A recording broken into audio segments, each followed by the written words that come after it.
Bakit nga ba nag-o-over budget yung mga ikinakasal kahit anong tipid pa yung gawin nila? Kapag newly engaged ka tapos gumagawa kayo ng wedding budget, usually ang makikita mong nakalista ay major wedding expenses kagaya ng venue, catering, gown and suit or barong, photo and video, wedding rings, hair and makeup artist, host, etc. Kapag kumpleto na yung mga major expenses, okay na, kasya naman pala yung budget.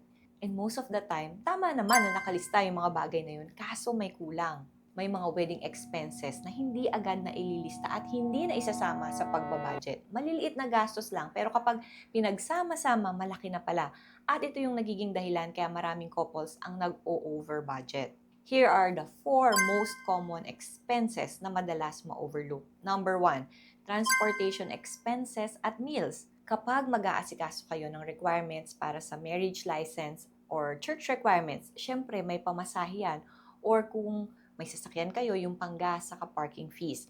Bukod sa requirements, syempre mag-ocular visit din kayo sa venue, a-attend ng bridal fairs, makikipag-meeting sa mga suppliers, and maghahanap kayo ng susuotin ninyo para sa kasal. Bawat labas ninyo, may transportation at meal expenses yan. Maliliit na expenses yan, pero sa daming beses na kailangan ninyong lumabas, malaki na rin ang total niyan. Number 2 ay crew meals. Ito yung mga packed or box meals na mas affordable na ipinoprovide sa ating mga wedding suppliers instead of including them sa per head sa catering.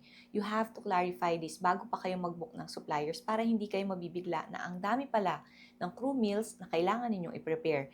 Kapag walang nakalagay sa contract, magtanong. Linawin nyo kaagad. Number 3 ay out-of-town fees.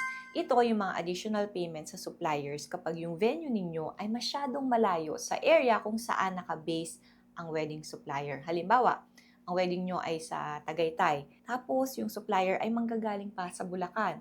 Out-of-town fee covers their transpo, accommodation, and meals, and usually, hindi pa yan kasama sa professional fee na ibinibigay nila.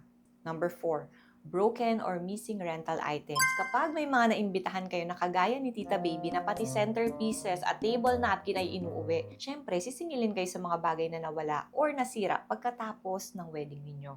None of these are big expenses on their own, pero sila usually nagiging dahilan kung bakit lumalagpas sa budget ang couples. So, what's the smarter way to plan your budget? Simple rule, it's safer to have a contingency budget. Yung may pondo kayo for things like this, kahit 10% lang ng budget ninyo. For example, if your budget is 300k, don't plan to spend the entire 300k.